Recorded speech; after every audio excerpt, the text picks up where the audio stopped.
योगी राम सूरत कुमार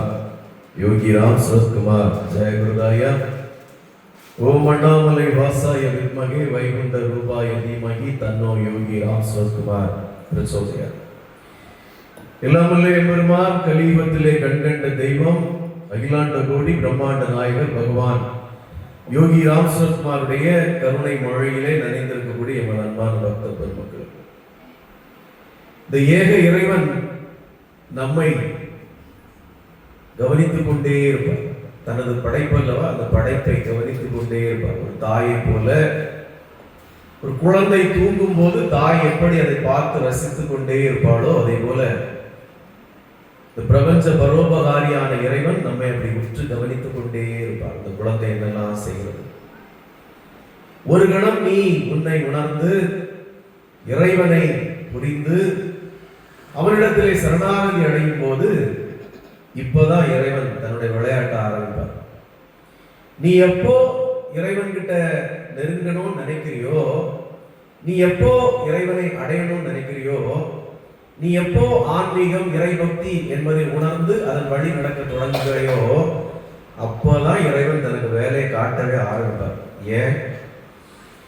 ஏன் குழந்தை அது வரைக்கும் வீட்டுல ஜாலியா விளையாடிட்டு இருக்கோம், ரோட்ல விளையாடிட்டு இருக்கோம், விளையாடிட்டே இருக்கும். அது படிக்கணும், நாம வாழ்க்கையில படிக்கணும்னு நினைச்சு பள்ளிக்கூடத்துக்கு போச்சுதான் அது கட்டுப்பாடுகள் அதிகரிக்கும். அப்பதான் அது கட்டுப்பாடுகள் அதிகரிக்கும். இங்க சுதந்திர பறவை விளையாடிட்டு இருக்கோம், என்ன குற்றம் பண்ணாலும் யாரும் கண்டுக்க போறது இல்லை. ஆனா நாம படிக்கணும், வாழ்க்கையில முன்னேறணும், 4 விஷயத்தை தெரிஞ்சுக்கணும்னு நினைச்சு பள்ளிக்கூடத்துக்கு போகிறச்சுலதான் அதுக்கு சோதனைகளும் துன்பங்களும் அதிகரிக்கும். பலருடைய திட்டுகளும் பேச்சுக்களும் அடிகளும் கூட வாங்க வேண்டியிருக்கும். அது வரைக்கும் பெற்றோர்கள் மட்டும் தான் கண்டிப்பாங்க, திட்டுவாங்க. ஆனா பள்ளிக்கூடத்துக்குன்னு போன பிறகு வாத்தியாரு, ஹெட் மாஸ்டர், கூட இருக்க பிள்ளைகள் எல்லாம் அடிக்க ஆரம்பிக்கும், திட்ட ஆரம்பிக்கும். அப்ப இப்போ நீங்க ஐயோ இது சரியில்லையே, இது ஒண்ணுமே நல்லா இல்லையே, ஏன் இப்படி இருக்கு அப்படின்னு நினைச்சீங்கன்னா நீங்க முட்டாளா இல்ல ஸ்கூல் திறந்து வச்சிருக்க முட்டாளா? நாம தான் முட்டாள். அப்போ நாம அடுத்த கட்டத்தின் வாழ்க்கையின் வளர்ச்சியை நோக்கி செல்லும் போது நமக்கு துன்பங்களும் சோதனைகளும் எல்லாம் அதிகரிக்கும். எப்பவும் தெரிஞ்சுக்கணும், இந்த ஏக இறைவன் ஒரு வாத்தியாரை போல அமர்ந்து கொண்டு உங்களை கட்டுப்படுத்த, உங்களை சோதிக்க துடித்துக் கொண்டிருப்பார். சரி, இப்போ 1ஆம் கிளாஸ் 5ஆம் கிளாஸ் வரைக்கும் படிச்சிட்டீங்க, ஈஸியா படிச்சிட்டீங்க. 5ஆம் கிளாஸ் வரைக்கும் படிச்சிட்டீங்க, எல்லாரும் பாஸ், ஆல் பாஸ் படிச்சிட்டீங்க. அடுத்தது 6ஆம் கிளாஸ் போகணும்னு நினைக்கிறீங்க. உங்களுடைய பாடத்திட்டங்கள் கடுமையாக இருக்கும், உங்களுடைய தேர்வுகள் வேற விதத்துல இருக்கும். 1ஆம் கிளாஸ் 2ஆம் கிளாஸ் ஸ்ட்ரெயிட் எழுதிருப்பீங்க. அதுக்கப்புறம் பெரிய எக்ஸாம் பேப்பர்லாம் கொடுப்பாங்க. அப்போ உங்களுடைய சோதனைகளும் கடுமையாகும். ஏன்? உங்களுடைய தகுதிப்படுத்தலை பொறுத்து வாத்தியார் அடுத்த உங்களை உயர்த்தல் பார்க்கிறார். இது எப்படி தேர்மா தேராதா, இது அடுத்த கட்டத்துக்கு தேர்மா தேராதான்னு இறைவன் உங்களை சோதனை செய்வார். அப்போ இதுல பரவாயில்ல, இதுல நல்லா படிக்கிறான் அப்படின்னா அடுத்தது 8ஆம் கிளாஸ் 9ஆம் கிளாஸ் 10ஆம் கிளாஸ் உங்களுக்கு ஆய்வு கூடம் நிறைய வந்துடும். டெஸ்ட் லேப்ல போய் டெஸ்ட் பண்ணணும், அதை பண்ணணும், இதை பண்ணணும். உங்களுடைய கல்வி உயர உயர, உங்களுடைய தகுதி உயர உயர உங்களுக்கு கஷ்டங்களும் கூடும். நான் சொல்றேன், புரியுதா? இதெல்லாம் தாண்டி 10th 12th எழுதுறப்போ வெறும் துயரம். இப்ப நீங்க நினைப்பீங்க, நான் 1ஆம் கிளாஸ் இங்க வர வந்துட்டேன்னு, இன்னும் எனக்கு துன்பமா இருக்கு. நான் தான் எத்தனை வயசாச்சு, எனக்கு எவ்வளவு கோயிலுக்கு போயிருக்கேன், எவ்வளவு சேவைகள் செய்திருக்கேன், எவ்வளவு பூஜைகள் பண்ணியிருக்கேன், எவ்வளவு இறை நாமத்தை பாடியிருக்கேன், எனக்கு ஏன் வர வர துன்பம் கூடுது? ஏன் கூடுது? உன்னை வகுப்பிலிருந்து வகுப்பாக உயர்த்த உயர்த்த உயர்த்த இறைவன் உனக்கு சோதனைகள் அதிகம் தருவான். அந்த சோதனைகளில் இருந்து நீ என்னமா அப்புறம் பேசிக்கலாம். இந்த சோதனைகளில் இருந்து நீங்கள் தேர்விலே கவனம் செலுத்தி உங்களை கடுமையாக உழைக்க வைத்து அதிக மார்க் எடுத்தாதான் உங்களுக்கு மதிப்பு. அப்ப இறைவனை சரணாகதி அடைந்த பல கோடி பேர், பல கோடியே போறோம், சில 100 பேரிலே உங்களை உயர்ந்தவனாக உயர்த்தி காட்ட உங்களுக்கு சோதனைகள் அதிகமாகத்தான் இருக்கும். நான் சொல்ற எக்ஸாம்பிள் உங்களுக்கு புரியுதா? ஏன் இறையடியார்களுக்கு துன்பம் அதிகமா இருக்கு? ஏன் கோயிலுக்கு போறவங்களுக்கு அதிகமா இருக்கு? ஏன் தர்மம் அதிகம் பண்றவங்களுக்கு அதிகமா இருக்கு சோதனைகள்? ஏன் நமக்கு துன்பம் அதிகமா இருக்கு? அவன் அவ்வளவு அநியாயம் செய்துன்னு தெரியும், அவனுக்கு ஒரு பிரச்சனை இல்லையே, எனக்கே அவ்வளவு துன்பம்னா இறைவன் உங்களை சரியாக வழி நடத்துகிறார். உங்களை இந்த சமூகத்திலே வாழ்க்கையிலே வெற்றி பெற வைக்க உங்களை அதிகமாக படிக்க வைக்கிறார், பாடம் படிக்க வைக்கிறார். நீங்க ஒவ்வொரு விஷயத்துல இருந்து அனுபவ பாடத்தை படிக்க வைக்கிறார். உங்களுக்கு அதிக பாடங்களை இப்படி நல்லா கவனிச்சுங்க. கிளாஸ்ல 50 பிள்ளைகள் இருக்கு, நல்லா படிக்கிற 10 பிள்ளைகளுக்கு மேலதானே டீச்சருக்கு கவனம் இருக்கும். டீச்சர் எப்பவும் அதான் படிக்க சொல்லிட்டே இருப்பாங்க, கொட்டிக்கிட்டே இருப்பாங்க. மற்றவர்கள் கண்டுக்கிடவே மாட்டாங்க, நாசமா போனா போ எனக்கு என்ன அப்படின்னு விட்டுருவாங்க. நல்லா படிக்கிற 10 பிள்ளைகளை தான் டீச்சர் கண்டிச்சுட்டே இருப்பாங்க. டே எங்கடா போன, ஏன்டா கேட்டு டக்குன்னு புக் எடு, அந்த பாடத்தை பாரு, இந்த பாடத்தை பாரு, இதுக்கு பதில் சீக்கிரம் படிச்சு பதில் சொல்லிட்டே இருப்பாங்க. இப்போ இந்த புள்ள இந்த டீச்சர் ஏன் என்ன போட்டு இப்படி காண்டாக்குது, இந்த டீச்சர் என்ன போட்டு டார்ச்சர் பண்ணுது, இங்க இவ்வளவு ஸ்டூடெண்ட் இருக்க யாரையும் கண்டுக்கல, என்னையா இந்த டீச்சர் இப்படி டார்ச்சர் பண்றாங்கன்னு நினைச்சா இது அந்த மாணவியுடைய தப்பா இல்லையா? அந்த டீச்சர் எதுக்காக பாடப்படுத்துறாங்க? இங்க இருக்கிற மொத்த குழந்தைகளும் இந்த குழந்தையை உயர்ந்த குழந்தையாக நாம் ஆக்க வேண்டும், மாவட்டத்திலே முதலிடத்திலே பாஸ் பண்ண வைக்க வேண்டும், மாநிலத்திலே முதலிடத்திலே பாஸ் பண்ண வைக்க வேண்டும். நீ பாஸ் பண்ண பிறகு உனக்கு அவார்டும் விருதும் வருது, உனக்கு தானே, டீச்சருக்கு இல்லையே. உனக்கு தானே எல்லா பரிசும் கிடைக்க போகுது, டீச்சருக்கு இல்லையே. வாத்தியாருக்கு ஒன்று கிடைக்க போறது இல்லையே. அப்ப இறைவனும் உங்களை இது போலத்தான் வழி நடத்துகிறார். இப்ப புரியுதா நான் சொல்றது உங்களுக்கு?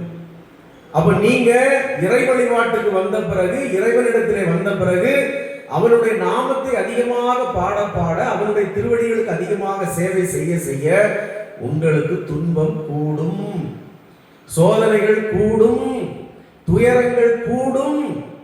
ஆனா நீங்க டீச்சருடைய கண்காணிப்பிலே இருக்கீங்க, உங்களை யாரும் ஒன்றும் பண்ண முடியாது. உங்களை பக்கத்து ஸ்டூடெண்ட் வந்து அடிக்க முடியாது. உடனே டீச்சர்ல படிச்சுட்டு இருக்க ஏன் தொல்லை பண்ண 2 கொடுப்பாங்க அங்க. ஏன்னா அந்த பையன் நல்லா படிச்சுட்டு இருக்கான், அவனை போய் அவங்க தொல்லை பண்ற 2 அடி கொடுப்பாங்க. நீங்க கஷ்டப்படுறீங்க, படிக்கிறீங்க, மற்ற குழந்தைங்க ஜாலியா விளையாடிட்டு தான் இருக்கும். ஆனா உங்களை பாதுகாப்பாக வைத்திருந்து உங்களை பேரும் புகழும் வாங்க வைப்பதற்காக கடவுள் உங்களிடத்திலே அவ்வளவு சிரத்தையாக உங்களை கவனித்துக் கொண்டிருக்கிறார். இதை உணராத நாம், இதை புரிந்து கொள்ளாத நாம் இறைவன் மீது கோபப்படுகிறோம். இப்ப பாரு, ஒன்ன டீச்சர் படிக்க வைக்க சொல்லிட்டு இந்த டீச்சர் நம்ம பாத்ரூம் வரைக்கும் போயிட்டு வந்து இவ்வளவு கொஸ்டின் படிச்சு வைத்து போவாங்க. அப்பதான் ஜன்னல்ல யாரையும் 4 பேர் அவ கிடக்க நீங்க வாழ கூப்பிடுவாங்க. இந்த பாரு நாங்க பிடிச்சு குறி வாழ நீ வந்துட்டு போ, அவ கிடக்க வார 5 நிமிஷம் ஆகும். உங்களை கவனத்தை திசை திருப்போம். எல்லா சாத்தான்களும் வேதாங்களும் சுத்தி வந்து உங்களை கவனத்தை திசை திருப்பி கொண்டே இருக்கும். நீங்கள் அசராமல், எனக்கு குருவி வேண்டாம், குச்சி முட்டிய வேண்டாம், குச்சி முட்டாய் வேண்டாம், பஞ்சு முட்டாய் வேண்டாம், எனக்கு டீச்சர் சொன்ன மாதிரி எனக்கு படிக்கணும், எனக்கு மாநிலத்திலே முதலிடத்திலே தேர்வாகணுங்கிற உங்க கவனம் அதன் மீதே இருந்தால் நீங்கள் ஒரு நாள் இந்த மாநிலம் போற்று முதல் மாணவனாக தேர்வாகி நிற்பீர்கள். இந்த மாநிலம் போற்று முதல் இடத்திலே நீங்கள் தேர்வாகி நிற்பீர்கள். அன்னைக்கு நீங்க அந்த டீச்சரை மறந்துடுவீங்க. அது வாழ்க்கை படிப்பிலே. ஆனால் ஆன்மீக படிப்பிலே அந்த இறைவன் உங்களை உயர்ந்த இடத்திற்கு கொண்டு போகும்போது நீங்கள் அந்த இறைவனை நினைத்துக் கொண்டிருக்க வேண்டாம். இறைவன் உங்களோடு வந்து அமர்ந்திருப்பான்.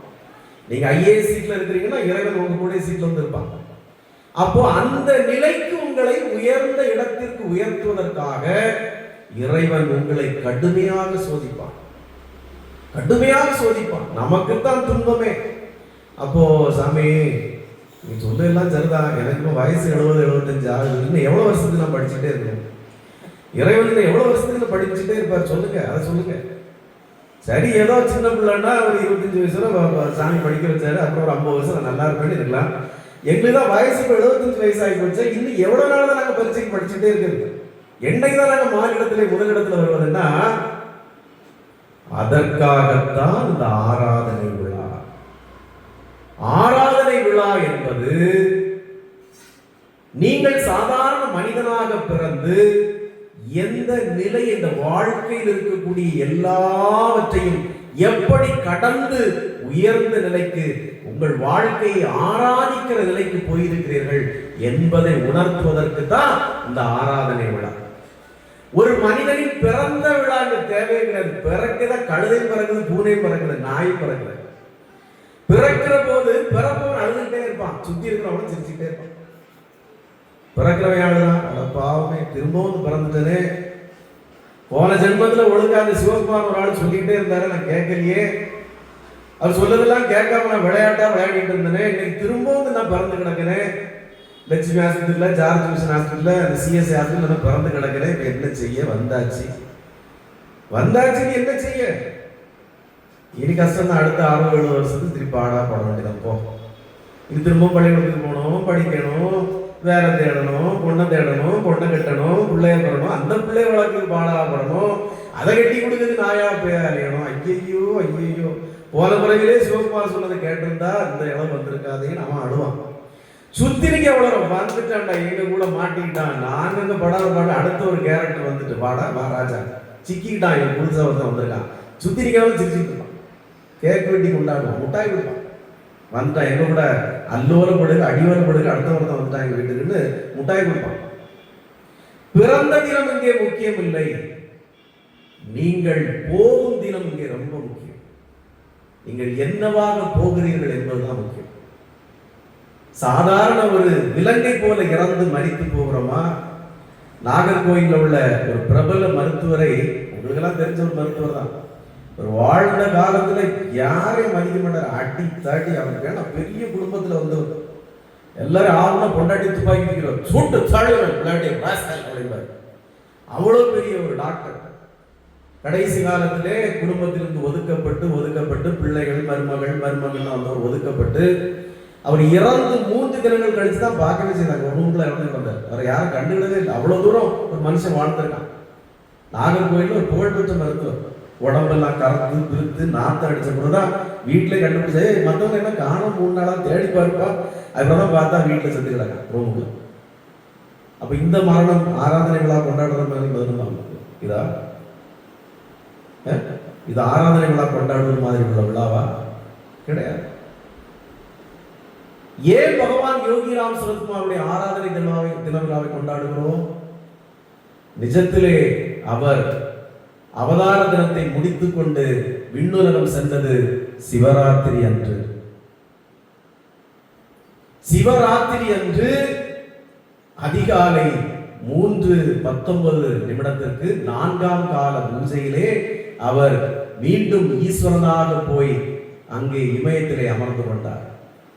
ஆனா நாம அந்த நாளை கொண்டாடுறோம். ஆனா சிவராத்திரி முன்ன வரும். ஆக்சுவலா நாம அன்னைக்கு முடிச்சிருந்ததும் பகவானுடைய ஆராதனை விழா தான். இன்னைக்கு முடிச்சிருக்க போறதும் நாட்கணக்கில் அவருடைய ஆராதனை விழா தான். அவர் இறந்ததுன்னு சொல்லக்கூடாது. அவர் இந்த பூவுலகிலே அவதாரத்தை முடித்துக் கொண்டு சென்றது சிவராத்திரி தினத்தன்று. 4ஆம் கால பூஜையிலே அவர் மீண்டும் அங்கே கைலாயத்திலே ஐக்கியமானார். இன்று நாம் அந்த தினம், அந்த 19 அப்படிங்கிறத நாம கொண்டாடுறோம். 20ஆம் தேதி அதிகாலை.